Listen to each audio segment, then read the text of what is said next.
जिनके नाम के बगैर महाराष्ट्र की राजनीति पूरी नहीं हो सकती, ऐसे परिवार की ही चौथी पीढ़ी आदित्य ठाकरे हमारे साथ है। उन्हीं से शुरुआत करते हैं। आदित्य, एक नई राह आप फिलहाल चल रहे हो, युवा सेना। कैसे चल रहा है युवा सेना का काम? क्या है युवा सेना की कंसेप्ट? ये मुझे लगता है आपने युवाओं से पूछना चाहिए, क्योंकि जितने युवाओं को अगर देखिए हेल्प की है, अभी मदद की है, मुझे नहीं लगता किसी और यूथ विंग ने इतना काम किया होगा। और अगर किया है तो अच्छा है, लेकिन हम अपना प्रयास जारी रख रहे हैं और हर एक युवा को हमारे साथ जुड़ने की कोशिश कर रहे हैं। ये युवा सेना की कंसेप्ट कहां से आई? क्यों ऐसा लगा कि युवाओं के लिए एक खास सेना होनी चाहिए, इस तरह का एक माहौल, एक प्लेटफॉर्म होना चाहिए? क्योंकि हमने ये देखा कि शायद सेना में इतने युवा हो गए थे कि उनके लिए एक विंग, फोकस्ड विंग होना चाहिए था। विद्यार्थी सेना तो है, लेकिन वो विद्यार्थियों के लिए है। युवा सेना भी अभी आ गई है, तो काफी इतने युवा जुड़ गए हैं कि उनके लिए एक नई विंग हमें खोलने लगी। तो आप इससे अंदाजा लगा सकते हैं कि कितना युवा हमारे साथ है। ये भी कहा जा रहा है कि क्या भारतीय विद्यार्थी सेना जिस तरीके से चल रही थी वहां पर ठीक काम चल रहा था, वैसे भी कोई अच्छा बुरा काम नहीं चल रहा था, बावजूद इसके कि युवाओं की संख्या लगातार बढ़ रही थी, इसके लिए युवा सेना स्थापित की गई? नहीं, जैसे मैंने कहा भी कि युवाओं की संख्या तो बढ़ रही थी, लेकिन विद्यार्थियों के भी इतने प्रश्न आ रहे हैं कि वो भारतीय विद्यार्थी सेना तो संभाल रही है, लेकिन युवा सेना भी है उनके साथ। और फिर विद्यार्थी होने के बाद क्या, वो भी एक प्रश्न था कि विद्यार्थी अगर ग्रेजुएट हुए उसके बाद क्या, एम्प्लॉयमेंट के प्रॉब्लम्स हैं, बाकी सब प्रॉब्लम्स है। उसके लिए शिवसेना, युवा सेना और विद्यार्थी सेना ये साथ में काम करेगी। जैसे कि हर एक दायरे में अगर देखिए, स्कूल होता है, फिर कॉलेज होता है, फिर पोस्ट ग्रेजुएशन होता है, तो वैसे ही है, विद्यार्थी फिर युवा सेना और फिर ये मतलब HSC की तरह है कि अगर आप युवा सेना में, ये बीच में की स्टेप है। एक अहम सवाल मुझे लगता है कि ये काफी अहम स्टेप है, क्योंकि ये जो युवा सेना का नया दायरा है उसमें आप देखिए तो विद्यार्थियों के से आगे बीच में युवा सेना है। तो यहाँ से आप देख सकते हैं कि यहाँ से अगर कोई चुना जाएगा आगे के लिए, किसी को टिकट मिलेगा या किसी को समाज कारण में जाना है, तो ये काफी अहम मुद्दा बनता है। मतलब ये केवल एक सामाजिक प्लेटफॉर्म नहीं होगा, एक राजनीतिक प्लेटफॉर्म भी होगा, युवाओं का नेतृत्व सामने लाना। ये जैसे आप देखते हैं वैसे है, क्योंकि मैंने ये माना है, मेरे दादाजी, मेरे पिताजी ने ये माना है कि राजकारण ये हमेशा समाज कारण के लिए होना चाहिए। जैसे कि अगर आप दादाजी देखें तो उन्होंने, जब सत्ता थी हमारे पास, तो अगर बांद्रावली सी लिंक है, 50 फ्लाईओवर्स होंगे, मुंबई पुणे एक्सप्रेस वे है, डैडी ने जो हमारे काम किया है BMC से, पिताजी ने, वो सब कामों को देखकर मैं भी ये जानना चाहता हूँ कि मैं क्या कर सकता हूँ, युवा क्या कर सकते हैं। तो सब युवाओं को साथ लेकर जो हमने काम किया, आपको तो मैंने एक लिस्ट भेजी कि क्या क्या काम हुए हैं। हमारा जो सेनेट का वचननामा था उसमें से 80% काम हुए हैं एक ही साल के अंदर, 9 महीने 10 महीने अगर आप देखे जाए। बिल्कुल। लेकिन कि ये युवा सेना केवल विश्वविद्यालयों तक या फिर कॉलेज लेवल तक ही सीमित रहेगी, या फिर इसका आगे का भी कुछ फोकस है कि ये यहाँ तक पहुंचना है हमें? नहीं, इसमें हमने नीचे का जो साल का है, जैसे 18 होगा, उधर से लेकर 35 तक लिया है। और ये सिर्फ जैसे आपने कहा विश्वविद्यालय में ही नहीं, लेकिन हम बाकी स्टेट्स में भी जा रहे हैं। राजस्थान में युवा सेना है, तमिलनाडु में है, केरला में है, महाराष्ट्र भर है। युवा सेना को जो रिस्पांस राजस्थान में मिला, वो अखबारों में भी सुर्खियां बन गया था। 5000 का एक बड़ी मीटिंग हुई है, मेंबरशिप फॉर्म्स तो वहां कम पड़ रहे हैं अभी। तो जो एक ऐसा नहीं लगता कि एक जो बाला साहब का सपना था कि मराठी के बाद जब हिंदुत्व का एक बड़ा एजेंडा शिवसेना ने लिया, तब सारे देश में फैला जाए, देश भर की एक पार्टी, एक बड़ी पार्टी के रूप में उभरा जाए। कहीं ना कहीं बीच के दौर में जिस तरीके से माहौल बना रहा, उसको कहीं तो भी रोक लग गई थी। क्या अब युवा सेना के माध्यम से वो जो बाला साहब का सपना था पूरे देश भर फैलने का, क्या वो अब फिर से एक बार नया रूप लेके सामने आ रहा है? नहीं, मुझे लगता है कि माहौल काफी अलग अलग मौसम आते जाते हैं, लेकिन जो पार्टी का विचार है वो चलते रहता है, और यही युवा सेना आगे लेके जा रही है। युवा नीति पर बात होती है, ये युवा नीति क्या है? क्या सोचते हो आप कि ये युवा नीति होनी चाहिए 1 2 3 4 5? नहीं, लेकिन ये युवा नीति का जो चर्चा है वो काफी बड़ा है, पूरे महाराष्ट्र के पैमाने पर है, पूरे राष्ट्र के इस पर आना चाहिए युवा नीति, लेकिन वो तो काफी आगे की बात है। अगर आप युवाओं की हाल देखें, अभी स्टूडेंट सुसाइड ये बड़ा मसला है। 10वीं के बाद क्या करने का, 10वीं के बाद जो रिजल्ट आते हैं 10वीं के, तो उस रिजल्ट्स में बेस्ट ऑफ 5 लागू है कि नहीं, 90-10 लागू है कि नहीं, परसेंटाइल लागू है कि नहीं। हर बार अगर एग्जाम होने के बाद पॉलिसी आती है, फिर पॉलिसी स्क्रैप की जाती है। ऑनलाइन ऑफलाइन का जो माहौल है, ये जो है, ये सारे मुद्दे तो अभी के हैं। ये तो 1-2 दिन में जो खत्म होने चाहिए मुद्दे, वो तो 2-2 महीने चलते रहते हैं। तो इन विषयों पर किसी का ध्यान देना जरूरी है, मुझे लगता है। युवा नीति तो काफी बड़ी चीज है। क्या ये मुद्दे हैं जो विद्यार्थियों के, युवाओं की भविष्य को लेकर कहीं ना कहीं उसमें हर्डल्स का काम करती है? भविष्य छोड़िए, वो तो हर्डल्स अभी के अभी है। अगर आज सुधारा नहीं अपना तो कल का क्या होगा? हम कल का देख रहे हैं लेकिन आज का कुछ सोच रहे नहीं है। 2020 विजन है हमारा, लेकिन 2011 2012 का क्या है? लेकिन शिक्षा मंत्री जो भी आता है वो 2020 की तरह खेलता है इस पूरी नीति बात पर मैं कहना चाहता हूँ कि शिक्षा मंत्री का जो प्रायोरिटी है वो भी तो काफी कोऑपरेटिव हो रहे हैं हमारे साथ, लेकिन हर बार कोई विषय आए, जैसे चेन्नई कॉलेज का विषय है, वो अभी तक कोर्ट में है, 11th-12th वहां बंद है। सीनियर कॉलेज चल रहा है, लेकिन कैसे चल रहा है सबको पता है। फिर आंदोलन हुआ, भूख-हड़ताल हुई, मैं खुद मुख्यमंत्री जी से मिलकर आया, फिर थोड़ा चलने लगा, वापस बंद हो रहा है, वापस चल रहा है। इसका कुछ होना चाहिए। क्या लगता है आपको कि जो शिक्षा मंत्री आ रहे हैं, जो शिक्षा मंत्री बन रहे हैं, बतौर व्यक्ति उनकी समझ या उनका विद्यार्थियों के प्रति उनकी प्रॉब्लम समझने की जो एक काबिलियत होनी चाहिए, वो कहीं ना कहीं कम है, या पार्टी पॉलिटिक्स है जिसकी वजह से निर्णय अच्छे लेने की इच्छा होने के बावजूद भी लोगों के हाथ बन जाते हैं? वो तो हमारे पास काफी अलग अलग सिस्टम है, जैसे अपने पास डेमोक्रेटिक सिस्टम है, पार्लियामेंट सिस्टम है, तो जो चुना जाएगा वो उधर बैठेगा, वो तो तय है। लेकिन जो दिख रहा है सामने, उसका हल कोई निकालना चाहिए, यही सिर्फ हमारी मांगे है। जो मुखालिफत कर रहे हैं विद्यार्थी, उनकी मांगे कोई सुन रहा है कि नहीं, ये भी किसी ने सोचना चाहिए। बिल्कुल। एक हमेशा ये बात बार बार कही जाती है, बाला साहब का भी आपने नाम लिया, उनके विचारों पर ही पार्टी चल रही है, लेकिन बावजूद इसके गांधी परिवार को लेकर बाला साहब लगातार ये कहते आ रहे हैं ये परिवारवाद है, देश पे थोपा जा रहा है, जनता पर थोपा जा रहा है। आपकी चौथी पीढ़ी राजनीति में आई है, प्रबोधनकार जी की भी अगर बात करें तो वो भी सामाजिक क्षेत्र में कार्य कर रहे थे। ऐसे है कि हम चुनाव में खुद को मैं लागू नहीं कर रहा हूँ किसी पर। और अगर दूसरी बात देखें तो मेरे सामने भी कई बार ऐसे प्रश्न आते हैं कि ये इस नेता का बेटा है तो इसको युवा सेना में लिया जाए या नहीं। लेकिन अगर मैं कोई सच्चा काम कर रहा है तो वो खुद अपने आप आगे आ जाता है, किसी पर लागू नहीं किया जाता। तो मेरे सामने से वो प्रश्न भी हट रहा है। तो क्या आपको ऐसा नहीं लगता कि कहीं ना कहीं मैं 2 साल से खुद काम कर रहा हूँ युवाओं के लिए, मैं खुद विद्यार्थी हूँ, अभी मैं ग्रेजुएट हुआ हूँ मुंबई यूनिवर्सिटी से, तो मैं राजकारणी हूँ ये मैं खुद नहीं मानता। मैं तो विद्यार्थी हूँ और मेरे जो साथी विद्यार्थी है उनके प्रश्नों को हल लाना चाहता हूँ। लेकिन जो आपकी कमेटी राज्य स्तरीय की घोषित हुई है उसमें से अधिकतर जो नेता है युवा सेना के, वो भी किसी ना किसी बड़े नेता, क्योंकि अगर आप काफी नाम देखिए, 2-3 नाम होंगे, लेकिन वो खुद ब खुद काम कर रहे हैं। अगर युवा सेना नहीं होती तो भी वो काम कर रहे थे। अभी युवा सेना के दायरे से वो अभी काफी अच्छा काम करने लगे, बड़ा काम करने लगे। लेकिन कहीं ऐसे भी है हमारे युवा सेना में जो शायद 20 साल के हो, बाद 25 साल के हो, जिसका कोई संबंध नहीं है। पूरी राजनीति जो है पहले ग्रामीण इलाकों पर फोकस थी, ग्रामीण इलाकों के इर्द गिर्द घूमती थी। आज भी 65% जनता महाराष्ट्र की ग्रामीण इलाके में रहती है। आपको कभी ऐसे नहीं लगा कि आप ग्रामीण महाराष्ट्र में जाएंगे, उनकी तकलीफें समझेंगे, जो कि एक पॉलिटिक्स में आने से पहले सुप्रिया सुले, हालांकि वो एक अच्छा उदाहरण हो सकता है, इस शरद पवार जी ने उनको महाराष्ट्र घुमाया, उनको महाराष्ट्र दिखाया, बाद में वो राजनीति में सक्रिय हुई। क्या आपको ऐसा नहीं लगता है कि थोड़ा सा शहरी राजनीति से हटकर इन लोगों को, यहाँ तक कि शिवसेना के इस बार सबसे ज्यादा विधायक ग्रामीण इलाकों से है, ऐसे में क्या वहां तक पहुंचना वो कैसे करेंगे आप? ग्रामीण विद्यार्थियों के सवाल कैसे उठेंगे? नहीं, देखिए, मैं तो इसी माहौल में पला बड़ा हूँ, घूम रहा हूँ इसी मेरे पिताजी के साथ, मेरे दादाजी के साथ। तो बचपन से कोई भी अगर कैंपेन टूर हो या किसी मसले के लिए आंदोलन हो तो उनके साथ मैं कहीं भी जाता आ रहा हूँ। तो उसी हिसाब से मैं सब महाराष्ट्र में देख रहा हूँ, देश में देख रहा हूँ क्या हो रहा है मेरे आजू बाजू में। अगर आप अभी देखिए युवा सेना चालू होने के बाद, तो मैंने शिरूर और पुणे के आसपास जो ग्रामीण एरिया है वहां गया हूँ, थाने के आसपास जा रहा हूँ, अभी अगस्त में कोकण का दौरा लग जाएगा। तो मैं महाराष्ट्र के अंदर अंदर में जा रहा हूँ। मैं काफी बार पब्लिसिटी नहीं करता, लेकिन मैं सीधा जाके वहाँ जो यूथ है उनसे इंटरेक्ट करने की कोशिश करता हूँ, क्योंकि अगर एक बार पब्लिसिटी हो जाए फिर मेरे आसपास वो सब चक्कर लग जाते हैं कि एक सिक्योरिटी की रिंग होती है, फिर वहाँ के नेतागण आ जाते हैं, दूसरे आसपास के लोग आते हैं। मैं सीधा जाके इंटरेक्ट करना चाहता हूँ।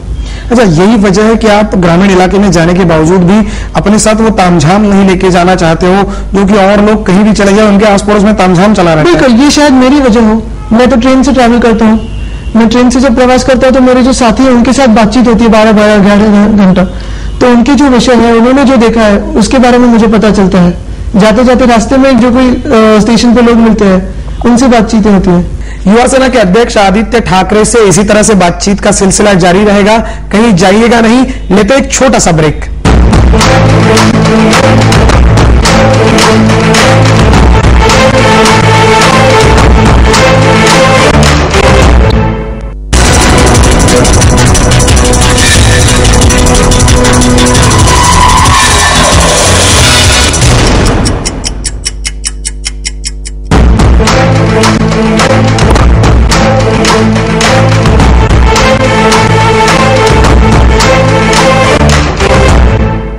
ब्रेक के बाद आप सबका स्वागत है। बात करते हैं आदित्य ठाकरे से।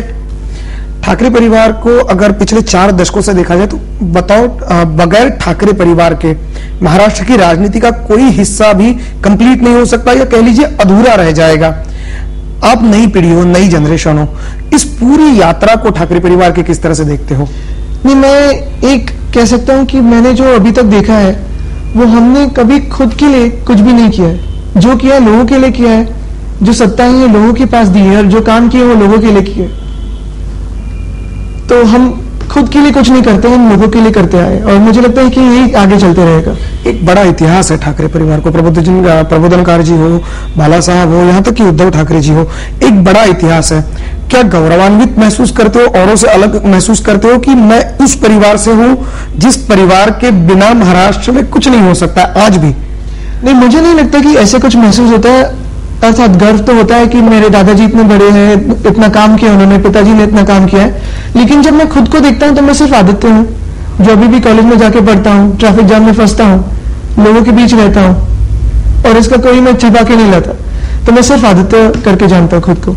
आदित्य, एक बात पूरे इसमें देखी जाए तो युवाओं का राजनीति में आने का जो प्रमाण है वो फिलहाल बढ़ रहा है, तुलना में जो 20 साल पहले युवा ज्यादा राजनीति में नहीं आते थे। लेकिन कई पार्टियां ऐसी हैं, कई राजनीतिक दल हैं जो ये चाहते हैं कि इस राज्य के युवाओं के हाथों में पत्थर हो, ये वो दंगाई करे, हुड़दंगाई करे, लोगों के लिए रास्ते पर, भले ही लोगों के लिए क्यों ना हो, उसको लोगों का नाम क्यों ना दिया जाए, रास्ते पर उतरे। एक राजनीतिज्ञ छोड़ दीजिए, बतौर आदित्य ठाकरे आप क्या सोचते हो, युवाओं के हाथ में क्या होना चाहिए, पत्थर या फिर हाथ, रोजगार? नहीं, युवाओं के हाथ में एक दूसरे के हाथ होने चाहिए, मुझे ये लगता है, क्योंकि एक दूसरे के हाथ पकड़कर ही ताकत बढ़ती है। लेकिन मेरा ये भी मानना है कि अगर सब युवा राजनीति में आ जाए तो बाकी के फील्ड में क्या? जैसे मैंने कहा, एक दूसरे के हाथ है, इसका मतलब ये है कि हर जगह युवा होने चाहिए और एक दूसरे से कोऑपरेशन होना चाहिए। अगर बिजनेस में हो, अगर पुलिस में हो, अगर आर्मी में हो, राजनीति में हो, किसी भी क्षेत्र में हो, या फिर खेल में क्यों ना हो, वहां सब जगह युवा होना चाहिए और एक दूसरे को उन्होंने सपोर्ट, कोऑपरेशन एक तो होना चाहिए। दूसरी बात यह है कि जैसे आपने पत्थर या कलम इसकी बात की, मुझे लगता है कि हर एक की ताकत अलग अलग पैमाने पे हम जानते हैं, और जहां रेजर यूज किया जाता है वहां तलवार नहीं है, जहां तलवार यूज की जाती है वहां रेजर से काम नहीं चलता। ये जानना बहुत जरूरी है। जैसे कि 2 दिन पहले हमने एक यूनिवर्सिटी पे आंदोलन किया, मुंबई यूनिवर्सिटी पे, जहां बीए के रिजल्ट्स 3 महीने तक लग रहे नहीं थे, कुछ काम नहीं हो रहा था, पूछताछ जारी थी। हम भी यूनिवर्सिटी के साथ कोऑपरेशन में थे, क्योंकि हम भी ये जानते हैं कि वहां इवैल्यूएटर्स कम थे। लेकिन 3 महीने के बाद अगर आप एक तारीख दे, उस तारीख पर अगर रिजल्ट्स ना आए तो क्या होना चाहिए? जाहिर है कि हम वहां तोड़फोड़ करके आंदोलन भी कर सकते थे, लेकिन वहां हमने सिर्फ एक घेराव डाला और कहा कि जब तक काम पूरा नहीं होता है तब तक आप बाहर नहीं जाओगे। तो इस प्रेशर के अंदर उन्होंने ओवरटाइम काम किया। अगर हम पथराव करते तो काम थम जाता वहां और रिजल्ट्स और 4 दिन बाद आते, लेकिन हमारे प्रेशर के हिसाब से उन्होंने टाइम पे रिजल्ट्स निकाले। तो वो भी है हेल्पलाइन जो हमने चालू की थी, जो युवाओं को अगर कुछ कंस्ट्रक्टिव काम करना है तो मुझे लगता है वो अगर जैसे सिचुएशन है वैसे करना चाहिए। लेकिन आदित्य, कल की जिस आर्मी के हाथ में फूल नहीं दे सकते। जी बिल्कुल, लेकिन कल की जिस घटना का आप उल्लेख कर रहे हो, उसी घटना को अगर लिया जाए तो यूनिवर्सिटी ने उस पूरे रिजल्ट्स में कई गड़बड़ियां पाई गई, कई खामियां पाई गई, उसका ठिकरा आदित्य ठाकरे के ही सर फोड़ा गया कि प्रेशर की वजह से हम लोगों से गलतियां हुई है। नहीं, उनको फोड़ना तो वो फोड़े, मुझे कोई फर्क नहीं पड़ता, क्योंकि मैं जानता हूं कि जो काम हुआ है वो बराबर हुआ है। जो विद्यार्थी चिंतित थे कि अभी कितनों ने अपने जॉब्स के ये भूल गए क्योंकि जॉब्स टाइम पे नहीं हो रहे, यूपीएससी को जो एग्जाम्स को फेस करने वाले थे उनको प्रॉब्लम हो रही है, तो ये है। लेकिन इसमें एक बात है कि करेक्शंस जो थे वो 10 दिन पहले खत्म हुए थे। बिल्कुल, जो प्रोसेस बाकी थी वो सिर्फ अपग्रेडिंग और अपलोडिंग की थी, प्रोसेसिंग वो थी कि जो इंटरनेट पे जाए, तो वो है। और ये मैं जानता हूं कि काफी सालों से ये चलता आ रहा है कि करेक्शन में प्रॉब्लम है। लास्ट टाइम भी प्रॉब्लम हुए थे, उसके पहले भी पिछले 2-3 साल से ये चलता आ रहा है कि करेक्शन में प्रॉब्लम हो रहा है। मेरे खुद के दोस्तों के करेक्शन में प्रॉब्लम हो रहा है। तो इस हफ्ते में जा रहा हूँ, वाइस चांसलर से मिलने वाला हूँ।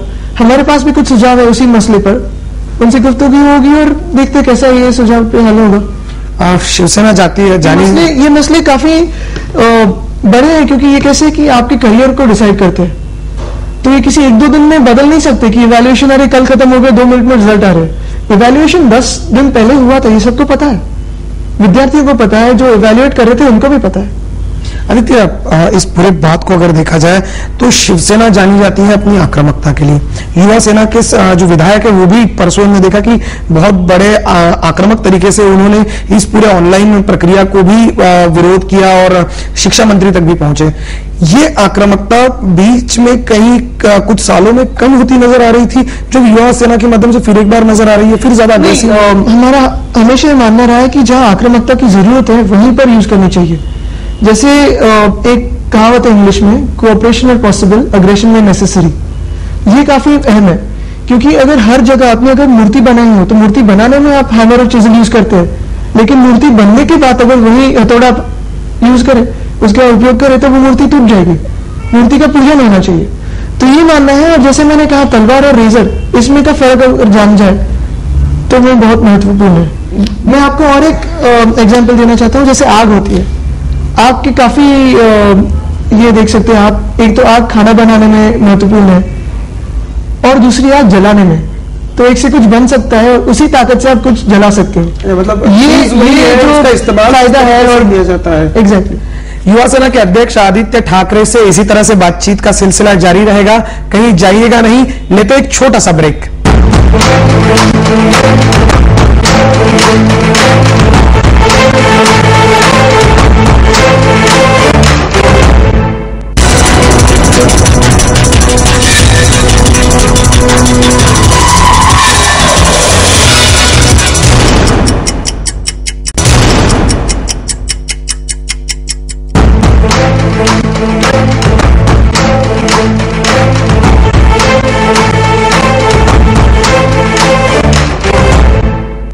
ब्रेक के बाद आप सभी का स्वागत है। हम बात कर रहे थे आदित्य ठाकरे से। आदित्य, इस पूरे बात को अगर देखा जाए, एक ठाकरे परिवार की एक खासियत रही है, हमेशा चुनावों की राजनीति से हर कोई हो, ठाकरे परिवार का कोई भी सदस्य हो, वो हमेशा दूर रहा है, कभी चुनावों की राजनीति में नहीं गया। आप खुद क्या सोचते हो, क्या कभी ये भी इरादा है कि इन फ्यूचर चुनाव लड़ा जाए, हम भी उस संसद में बैठे? ये जैसे कि डिसीजन है वो किसी पर लादा नहीं गया था, और वैसे ही मैंने अभी कुछ सोचा नहीं है। मैं तो अभी तो 21 साल का हूँ, सबके लिए काम कर रहा हूँ। वही मैं चाहता हूँ कि जितना काम मुझसे हो सके उतना करूंगा। आप क्या सोचते हो? आपने तो दोनों चीजें देखी है, सत्ता में रहते हुए बाला साहब का वो तरीका देखा है कि वो सत्ता के बाहर होने के बावजूद भी सत्ता पर अपना अंकुश रखते थे, और दूसरी अन्य पार्टियों की हालत भी अभी आप देख रहे हो। लेकिन आपने ये जानना चाहिए कि वो अंकुश क्यों है, क्योंकि लोग उनके साथ है, और लोग उनके साथ है क्योंकि उन्होंने लोगों का काम किया है। जी बिल्कुल, लेकिन अब जो पार्टियां हैं वो खुद मुख्यमंत्री बन जाती है, लेकिन डिसीजन मेकिंग पावर नहीं होती है। ऐसे में आप क्या, किस चीज को ज्यादा तहरीज देते हो, किस चीज को ज्यादा प्रायोरिटी देते हो? लोगों का काम होना जरूरी है, फिर चाहे सत्ता में हो या सत्ता में ना हो, या फिर सत्ता में हो लेकिन डिसीजन मेकिंग पावर ना हो? नहीं, लेकिन आखिर सत्ता किसके लिए होती है? लोगों के कामों के लिए। तो मुझे लगता है लोगों के काम ज्यादा महत्वपूर्ण है, चाहे सत्ता में हो या ना हो। अर्थात आदित्य, एक हमेशा राजनीति में देखा गया है, लेकिन 2-3 चीज इसमें ऐसे हैं कि अगर आप सत्ता में हो तो जितने बड़े पैमाने पर आप काम कर सकते हैं, जितने ऑफिशियली काम कर सकते हैं, जैसे कि मैं ये दोहराता हूं उदाहरण कि एक्सप्रेसवे हो, सी लिंक हो, फ्लाईओवर्स हो, ये जो काम है वो सत्ता के बाहर नहीं कर सकते आप। और आपने देखा कि उसके बाद जब हम सत्ता से बाहर आए, उसके बाद एक भी नई पॉलिसी ऐसे मुंबई के लिए खास नहीं आई है। आदित्य, अगर पूरे ठाकरे परिवार की बात की जाए तो हर व्यक्ति, हर शख्स कला से जुड़ा हुआ है, कलाकार है। बाला साहब हो, उद्धव जी हो, आप हो, हर किसी में वो कोई ना कोई हुनर है, जो हुनर उनको और राजनीतिज्ञों से अलग बनाता है। आदित्य की हम वो काव्य पंक्तियां सुनना चाहेंगे जो बहुत उनको खुद को ज्यादा पसंद है, उनको छू लेती हो। नहीं, मैं तो किसी को सुनाता नहीं हूँ, अगर कोई चाहे तो पढ़ सकता है, क्योंकि मैं काफी शर्मिंदा होता पढ़ा सुनाने में। लेकिन मैं फोटोग्राफी भी करता हूँ और कवि भी हूँ, तो ये दो हॉबीज है मेरे। किस में ज्यादा मन लगता बैठकर है? आपको मैं पढ़ाता हूँ मेरी कविता। किस चीज में ज्यादा मन लगता है? फोटो खींचना अच्छा लगता है या फिर उन पर काव्य करना? नहीं, मुझे लगता है दोनों चीजें काफी अच्छी हैं, क्योंकि फोटोग्राफी से जो एक दृश्य होता है उसे मैं फोटो कैमरा के ज़ाहिर पकड़ सकता हूँ, और कविता से वो कलम के ज़ाहिर पकड़ सकता हूँ मैं। तो दोनों चीजें एक जैसी है, लेकिन एक देख सकते हैं और एक दिखाने में शब्द की जरूरत, लफ्जों की जरूरत है। आप मराठी कविताएं कब सुनाई देंगी आपकी? मैं तीनों जुबान में करता हूँ, मराठी, हिंदी। अभी आया फिलहाल वो हिंदी में था, तो हम वो सोच रहे हैं कि आपका कोई काव्य संग्रह है जो मराठी में सबको पढ़ने को मिले, वो कब तक आएगा? क्या उस पर काम चल रहा है? जरूर जल्दी ही आएगा, क्योंकि काफी मेरे दोस्त ऐसे कर रहे हैं कि एक नई किताब आनी चाहिए, इसमें वापस तीनों भाषाओं में होंगे, लेकिन उसके लिए थोड़ा वक्त जरूरी है, वक्त निकालना जरूरी है। कहाँ अच्छा फील करते हो? कविताएं लिखना आराम से बैठकर फुर्सत में, या फिर राजनीति में लोगों के साथ जाना, लोगों के साथ घूमना, राजनीति के बारे में सोचना, आंदोलनों का ऑर्गेनाइजेशन करना, उनको कार्यान्वित करना, कहाँ बेटर फील करते हो आप पर्सनली? नहीं, मैंने पहले से यही सोचा है कि जहां मैं बेटर फील करूंगा वहीं पर मैं रहूंगा। मैं खुद को कहीं पे फोर्स ना करूंगा, लादूंगा नहीं। और जैसे आप देख रहे हो मैं दोनों जगह हूं, तो ये तो जाहिर है कि मैं दोनों जगह एंजॉय कर रहा हूं, क्योंकि मैंने देखा है कि राजकारण से कितनी लोगों की मदद हो सकती है। जैसे कि अभी हमने जो हेल्पलाइंस खोले थे, लगभग 10,000 विद्यार्थियों की हमने मदद की है। फिर जो ग्रामीण इलाकों में काम चल रहा है, एम्बुलेंसेज डोनेशन का हो या फिर जो भी हो, उससे जो एक सेटिस्फैक्शन मिलता है वो अनोखा सेटिस्फैक्शन होता है। और कविता से कला का भी आगे चलना होता है। तो अरे, तो एक सवाल आमतौर पर हमेशा राजनीति में देखा गया है, कई राजनीतिक घराने महाराष्ट्र में काम करते हैं, देश में काम करते हैं, लेकिन जब कभी बात आती है रिश्तों की, पीछे हट जाते हैं, राजनीति को तहरीज देते हैं। भगवान न करे आपके जिंदगी में अगर ऐसा मौका आता है, रिश्ते खून के रिश्ते होते हैं, दोस्ती के रिश्ते होते हैं, भगवान न करे मुझे लगा अलायंसेज है ऐसे। नो, रिश्ते खून के रिश्ते। कई बार ऐसा होता है कि राजनीति, पूरे देश में वो चीज है कि राजनीति को तहरीज दी जाती है, उनको ज्यादा तवज्जो दिया जाता है। भगवान न करे, लेकिन आपके मामले में भी अगर रिश्ते या राजनीति चुनने का अगर मौका आता है, तो आदित्य ठाकरे किसे चुनना पसंद करेंगे? नहीं, मुझे लगता है कि हमारे सब रिश्तेदार हमारे साथ है। जो कोई असंख्य शिवसैनिक है वो सभी हमारे रिश्तेदार है, भाई बहन है, तो सब हमारे साथ है। रिश्ता इसमें चुनने की कोई बात ही नहीं है, क्योंकि जो शिवसैनिक है उसी को मैं चुनूंगा, और वही हमारे सब रिश्तेदार है। मतलब आप भी रिश्तों को सबसे ज्यादा तहरीज देते हो राजनीति से? बिल्कुल, हमारा तो खून का रिश्ता है हर शिवसैनिक के साथ। आदित्य, इस पूरी बातचीत में एक बात बिल्कुल साफ हुई कि आप औरों से अलग सोचते हो, बावजूद इसके राजनीति का जो माहौल है, जो दिन ब दिन ये कहा जा रहा है कि खराब होता जा रहा है, उससे सुधारने के लिए किस तरह की चीजें आप देखते हो? क्या आपकी फ्यूचर प्लानिंग है? क्या होना चाहिए? किस तरह से होना चाहिए? नहीं, जैसे मैंने कहा कि कल तो कल आने वाला है, कल को किसी ने देखा नहीं है, लेकिन आज का जो सुधारना चाहिए वो कोई देख रहा नहीं है। हम आज की छोड़ के कल की सोच रहे हैं, लेकिन आज जो है, जो परिस्थिति है देश में, अगर आप देखिए स्कैंडल, स्कैम्स, करप्शन, ये जो कोई चीजें हमारे देश के ऊपर घमंड रही है, घमरा रही है, ये काफी डरावनी है। और कहाँ जाना, ये बड़ा सोच है। तो मुझे लगता है कि इसी हाल में युवाओं को आगे आना चाहिए, हर एक क्षेत्र में क्यों ना हो, और खुद को एस्टैब्लिश करके एक नया रास्ता चुनना चाहिए। आदित्य ठाकरे से हम बात कर रहे थे। आदित्य ठाकरे ने बिल्कुल साफ किया है कि राजनीति के बारे में जो भी कहा जाए, लेकिन इसको साफ सुथरा और अच्छा बनाने के लिए सबसे बड़ा मार्ग अगर कोई होगा तो वो युवा राजनीति में आए और जिस तरह का अभी चित्र देखने को मिल रहा है उसे बदलने की कोशिश करे।